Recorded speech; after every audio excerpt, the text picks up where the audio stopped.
কি ব্যাপার স্যার, এত চিন্তিত হয়ে কি ভাবছেন? আর বলো না, চিম্বুকে জনসভায় ভাষণ দিতে হবে, তাই একটু মনে মনে একটু আওড়ে নিচ্ছিলাম। হ্যাঁ, লোকজন নিয়ে তুমি উপস্থিত থেকো। কেন? হ্যাঁ, ঝামেলা টামলা হতে পারে। কি ব্যাপার, হঠাৎ তুমি এখানে? তোমাকে বারণ করেছিলাম যখন তখন তুমি আমার বাড়িতে আসবে না। তাতে কি হয়েছে? আরে লোকে তোমাকে দেখে ফেলবে। আরে দূর, কে দেখবে? শুক্রবার একসাথে পেমেন্টটা নিতে এসছি। চল চল, মাল ছাড়েন। তাহলে হিরিক তদন্ত শেষ হোক, তারপর না পেমেন্টটা পাবে। তাই নাকি? হ্যাঁ, তবে স্যার আমার মনে হয় এই বিক্ষুব্ধ দলিতরা কেউ কেউ সন্দেহ করেছে। কেন তোমাকে সন্দেহ করবে কেন? তুমি না ওদের দলের লোক। হ্যাঁ, তা ঠিক, ওদের দলের লোক, কিন্তু আপনার কথা মতো আমি মিস্টার খুন্তির চালা চামুন্ডাদের নিয়ে আমি বাবা সাহেবের গলায় জুতোর মালা পরিয়েছিলাম। আর তারপর ওরা চলে যাওয়ার পর আমি বলেছিলাম, ভাই সব এই বর্ণ হিন্দুরা আমাদের বাবা সাহেব তাকে অবমাননা করেছে। তোমরা চলো আমার সঙ্গে, তা কাস্তে লাভই শাবল যা আছে আমার সঙ্গে নিয়ে বেরিয়ে পড়ো, ওদের এবার ঝাঁপিয়ে পড়ি। কিন্তু তোমার কথা শুনলো না ওরা। দল বল নেতারা ওরা থানাও ঘেরাও করলো, বলছে তারপর ইট পাটকেল ছুড়লো, তারপর পুলিশের মাথা ফেটে গেল। হ্যাঁ, তাহলে কমপক্ষে 20 জন তো আহত হয়েছে। কিন্তু তোমার কাছে বলেছিলাম তেলের ট্যাঙ্কটা ধ্বংস করে তারপর তুমি বামুন পাড়াতে আগুন লাগাবে, সেটা তুমি কি করলে? স্যার, আমি মিস্টার খুন্তিকে বলেছিলাম এটা, হয়তো তারা সুযোগ পায়নি, আর সুযোগ পেলে কাজে লাগিয়ে দেবে, তাহলে চিন্তা কি আছে? বৌমারা তুমি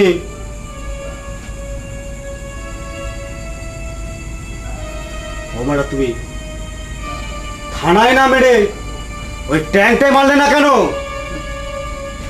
স্যার, আরে থানায় বোমা মেরেছিলাম বলে পুলিশ গুলি চালাতে সাহস পেয়েছে, বুঝেছেন?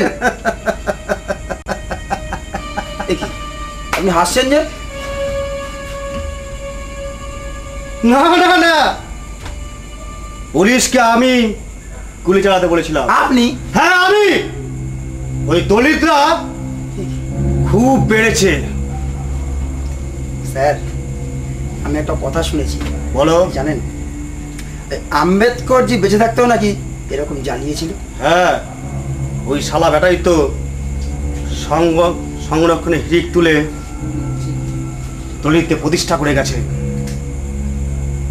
বেটাকে কয়েক বছর থামা চাপা দিয়েছিলাম, কিন্তু মহারাষ্ট্রে পশ্চিমবঙ্গের কিছু হুইপুর দলের জননেতা ওই থামাটা সরিয়ে দিয়ে ভারতরত্ন উপাধি পাইয়ে দিলেন।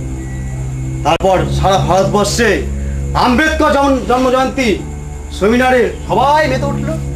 স্যার, শুধু দলিত পার্টিরা নয়, আজ ভারতবর্ষের সব পার্টি আম্বেদকরের জন্ম জয়ন্তী পালন করে। তাহলে করবেই, পিছিয়ে পড়া মানুষদের ভোট তো পেতে হবে। হ্যাঁ, তা ঠিক। তবে স্যার, বলো। আমি শুনেছি। হ্যাঁ, দেখ পরে বলবো। না বলো বলো। হ্যাঁ শুনুন। হ্যাঁ বলো। এইবারে সেমিনারটা কিন্তু মানে মিশনটা হ্যাঁ, আমি কিন্তু উতরে দিয়েছি।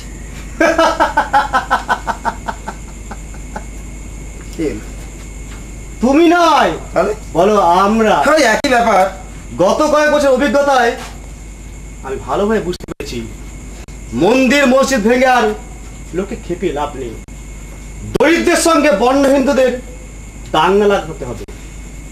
তারপর আমি সেই প্রত্যেকটি প্রদেশে হরিজনের বস্তি আগুন লাগিয়েছি। আমরা ইট ভাড়াতে গণধর্ষণ করেছি, আমরাই তৈরি করেছি।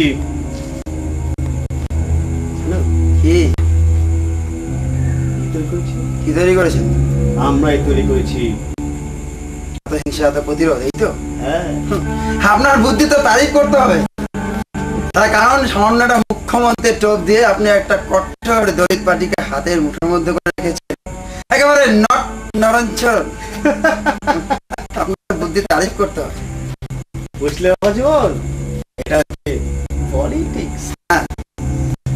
একটা কথা, এই বাবা সাহেবের আরপিআই পার্টি কিন্তু সারা দেশে মাথা চাকার দিয়ে উঠেছে। কেন? হ্যাঁ, সারা জায়গায় চারিদিকে এই দলিত সঙ্গীত সাহিত্য, নাট্য আন্দোলন এসবের জয়যাত্রা শুরু হয়েছে। আর তাই দেখে মনুমাদের হৃদকম্প হচ্ছে, হৃদকম্প। ওই বাবা সাহেবকে ওই মহাটার নাম না আমার সামনে কোনো সময় সাহেব বলে ডাকবে না। বেশ, সাহেব বলে ডাকবো না, এবার তাই বাবা সাহেবকে মহা সাহেব বলবো, মিটে গেল ঝামেলা। আচ্ছা, তাই বলবে। শুনুন, চারিদিকে এই যে খুন খামারি করছেন, এতে কিন্তু ওদের এতটুকু তেজ কমেনি। খবর রাখেন। তোমাদের দেখেছি কি জন্য? ওরা স্লোগান দিচ্ছে বাবা সাহেবের অপবিত্রকারী। আমার শরীর তো শোনা দিচ্ছ। আরে আমি না ছোট লোকের বাচ্চারা কি বলছে? ওরা বলছে পশ্চিমবঙ্গে যখন মন্দিরের মূর্তি ভাঙা হয়েছিল তখন সরকার তাদের নাকি গুলি করে হত্যা করেছিল। তার কারণ জানেন? কারণ দ্বিতীয়বার যেন তারা এরকম অপরাধ করার সাহস না পায়। অথচ এই মহারাষ্ট্রে যখন একজন অপমান করা হলো তখন সে অপরাধীদের শাস্তি না দিয়ে উল্টে প্রতিবাদকারী 5,000 ব্যক্তিকে অ্যারেস্ট করলো। 10 আর 3 13 জন ভীমসেনাকে হত্যা করলো। হ্যাঁ, ধন্য ধন্য মহাপতিদেব, আমি দানন দশরথ নন্দন, তুমি ধন্য। বেশ করেছে, বেশ করেছে, বেশ করেছে। দলিতরা প্রতিবাদে নেমে দাঙ্গা বাঁধাবে, সরকারি গাড়িতে আগুন লাগাবে, তেলের ট্যাঙ্কে আগুন লাগাবে, আর পুলিশ মুখে চুষি কাটতে বসে থাকবে। হ্যাঁ, আমার হাতে যদি ক্ষমতা থাকতো কি করতেন?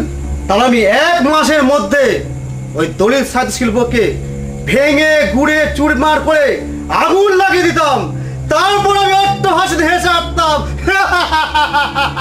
কিন্তু স্যার, এই 13ই জুলাই 12 জন শহীদের অন্ত্যেষ্টিক্রিয়াতে 2 লক্ষ লোকের জনসমাগম দেখে আমার কিন্তু বেশ ভয় হচ্ছে। কেন ভয় কিসের তোমার? হ্যাঁ, তার কারণ আমার মনে হয় এতদিনের ওই আগুনের লেলিহান শিখাটা ওই চিতার আগুনের মতো 80 ভাগ দলিতের বুকে দাউ দাউ করে জ্বলছে।